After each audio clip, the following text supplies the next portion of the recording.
Welcome again to the series of the directorial debuts. Today I'm going to be talking about Christopher Nolan and his directorial debut, of course, that was following in 1999, written and directed, of course, by Christopher Nolan. A young writer lives in the streets of London watching and writing about strange passers-by. One day he comes across Cobb, an audacious thief who convinces him to break into a woman's apartment. Increasingly intrigued by Cobb's story and his adrenaline pumping life, Bill loses control over his lack of involvement and becomes part of the story. Reading the synopsis for the first time, it's actually a very interesting synopsis. Only watched this movie because I knew it was Christopher Nolan's. It was a film by Christopher Nolan, so I didn't know anything about it. Of course, watched it a long time ago. I even talked about this movie in my Christopher Nolan ranking, where it wasn't last as a lot of people's rankings. This movie is in a lot of people's rankings last for a lot of people. I said this a lot of times, but for me it wasn't because there is two movies that maybe are better in some ways, but because it's a ranking, it's just what I prefer. If like they gave me uh, 2 hours, an hour and a half to watch a movie, I would rather watch Following than those two. So yeah, this is not the video that I want to be talking about. I just want to be talking about Following. Of course, the first thing I want to say about Following, a lot of people say this, of course, because it's the main thing about this movie, that it was a very low budget movie, only $6,000, not dollars, pounds, because it was in England, I think. So yeah, it was a really cheap movie, but Christopher Nolan managed to work with that budget because the actors are his friends, so he was lucky to have good friends, no, good actors as friends. He tried to have theater. When I say theater, it's theater plays, not cinema actors, theater actors. You understood me, I think. And not just the actors that are a good thing in the movie. Christopher Nolan, since the beginning, this is his first movie, so since the beginning he knows how to make movies. No, I'm not going to say it's great direction that he gives in this movie, but it's definitely not bad. It's definitely a solid direction. And the thing about Christopher Nolan that I really admire is that he writes his own movies. All of his movies, he has written the script, except Insomnia, that for me it's his worst movie. I'm not gonna say it's a bad one. I'm just saying that it's the worst. So yeah, that's maybe why I think it's the worst, because it wasn't him writing. And I think this is a big quality for not just Christopher Nolan. Of course, he's not the only director out there that makes his scripts. From memory, I can think, of course, about Quentin Tarantino, Robert Eggers, Jordan Peele. Yeah, and there are a lot of other directors that make their own scripts. It's not all of them. Like the greats, like Steven Spielberg, he has made some scripts. Like he has made Close Encounters of the Third Kind, AI. He made the script also, and I think he made like one more. But his greatest movies, Steven Spielberg's greatest movies, like Raiders of the Lost Ark, Schindler's List, Jurassic Park, it wasn't him making the script. So I think this is a very big quality for Christopher Nolan, that he makes his own scripts. And since the beginning, since his first script that it's him following, I think he has made a really great job. It's a very captivating story, where it has the things that Christopher Nolan really likes, that is messing around with timelines and things like that. So we can already see already on his first movie that he's making this kind of stuff, the things that he would be famous after, for movies like Memento, The Prestige, and even Oppenheimer, released on this year. So I'm not gonna lie to you, I've watched this movie quite some time now, so I don't really remember everything of the movie, but I remember being a very nice watch. And not boring, because I know a lot of people comment like, oh yeah, black and white movies, oh square image. Like I know a lot of people say those kind of things that which make them not having confidence. It's not confidence, but they don't want to watch movies in black and white, which I think it's a big nonsense, because it affects nothing in the story. Like, if you can watch the first 5 minutes and not be bothered about it, like, the rest of the movie just goes on. Especially a movie with an hour and 15 minutes. I think this movie has like, it doesn't even have an hour and a half. It's 1 hour and 10 minutes. Sorry, 1 hour and 10 minutes.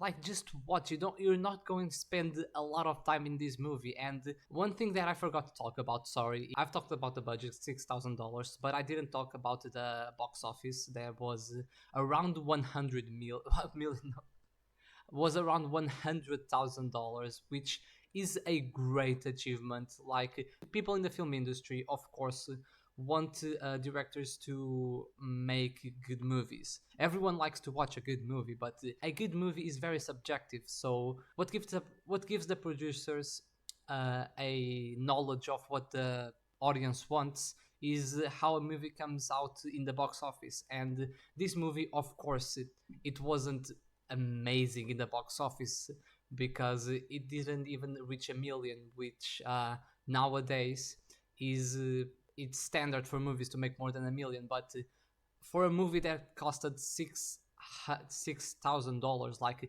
this is a amazing achievement. This movie had a box office of around 16 times more than its own budget. So that's an achievement of its own. That's why he was invited to make more movies, probably. Like, he then made Memento, which was a great movie also.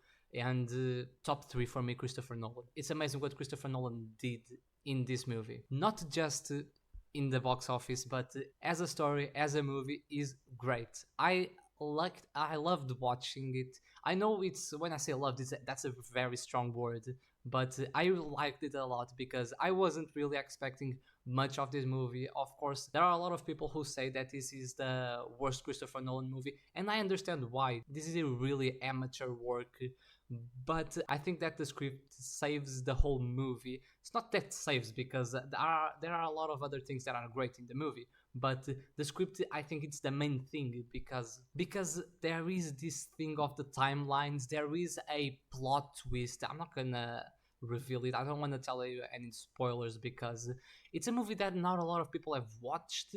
um, of course, everyone that likes what Christopher Nolan does probably has watched, but as a general audience, not a lot of people have watched Following, so I don't want to tell you any spoilers. But there's like a plot twist in the movie, and it's amazing, it's great. The story that Christopher Nolan tells is really, really interesting. I would love to watch a modern Christopher Nolan make this movie. Like, nowadays he only makes big movies for IMAX, like Oppenheimer, Tenet, Dunkirk, Interstellar. These were literally his last four movies. But when he was making small movies, and it was great, like Following, Memento, The Prestige. I think these are really top Christopher Nolan movies.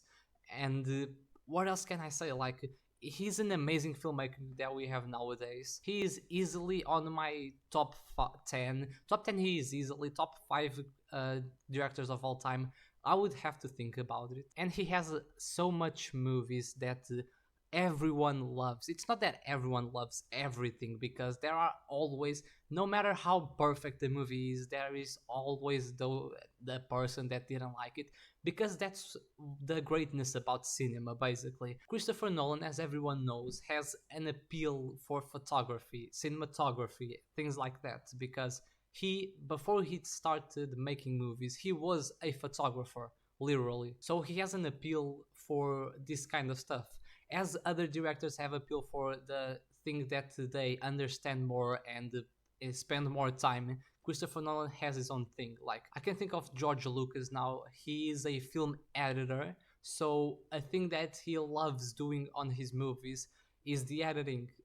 He likes to work more in that area than the other directors. So Christopher Nolan has his own appeal that is for photography, and we can see already in this movie that there are a lot of shots that we can see that he had more work to do, because he wanted to make his photography nice.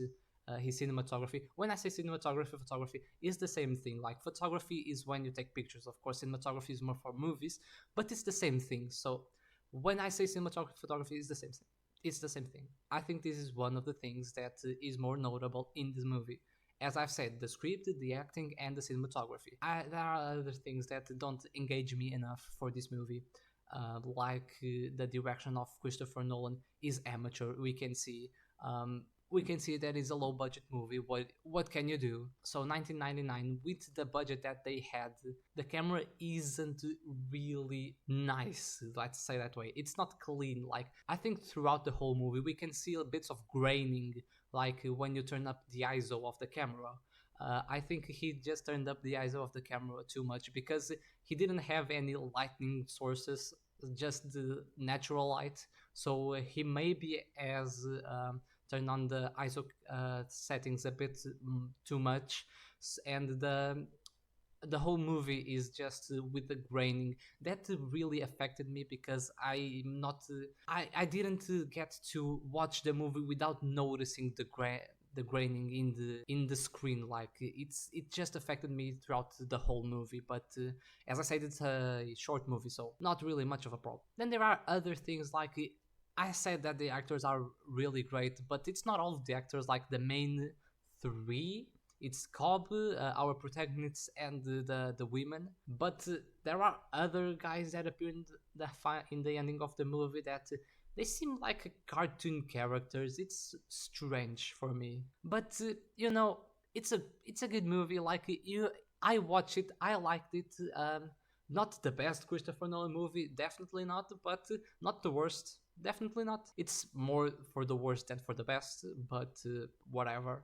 Yeah, it's a movie that I recommend for everyone. I don't think you should start watching Christopher Nolan from following. Like, don't watch it chronologically. I think I think the movie that everyone should watch from Christopher Nolan nowadays, I think it's Oppenheimer. Like, while it's still in the cinema, like, go watch Oppenheimer right away. When you're watching this video, if Oppenheimer is not in the cinema, the first movie that I think you should watch from Christopher Nolan, I think, is Memento, and then The Prestige. Like, I don't think those are the best. Well, Memento is definitely the best, but I prefer like other movies like Inception, Interstellar, and the Dark Knight. Um, from Prestige, I prefer those movies and the Prestige. But I think that the Prestige really helps you understand who Christopher Nolan is and how he makes his movies. I think he has a very authorial style. I think he's one of the greats nowadays. Like nowadays, he's probably top three, and in the history of cinema, probably top 10. Definitely one of the greatest filmmakers in the history of the cinema. Definitely. For following, I give a 7. So I see here, guys, that I've started talking a bit too much. I can see that. So, you know, I just started. I didn't have a script for this video. I just started talking about Christopher Nolan following, and maybe I just let it too much happen. When I start talking about Christopher Nolan, I never stop. He's definitely not my favorite director.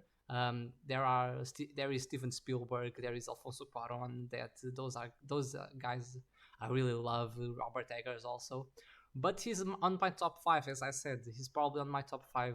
And I love his movies. I love his movies so much. Now in the rankings of the directorial debuts, I only have two. That is Steven Spielberg with Duel from 1971, and Christopher Nolan with Following from 1999. I think I prefer the Duel still from Following, so Steven Spielberg is still in first position. So yes, I'm gonna shut up now and go watch this movie and form your own opinion, because I know there are a lot of people who haven't watched Following. And I'll see you guys next time. Bye.